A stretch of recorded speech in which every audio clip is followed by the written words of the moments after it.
Guys, pasensya na. Hindi ka muna makakahinga ngayon.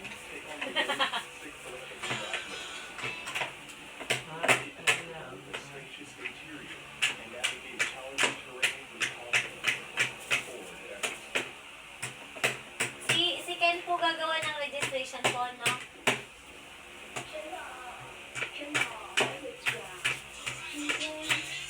Ito na. Sige po. Kaya yan ni Ken. Kaya ba tonight, Ken? Patsa na dong. Charis. Hindi, kaya po ni Ken. Hingin na lang po natin sa kanya by tomorrow siguro. As early as tonight na po yung ano? Tapos na. Ito.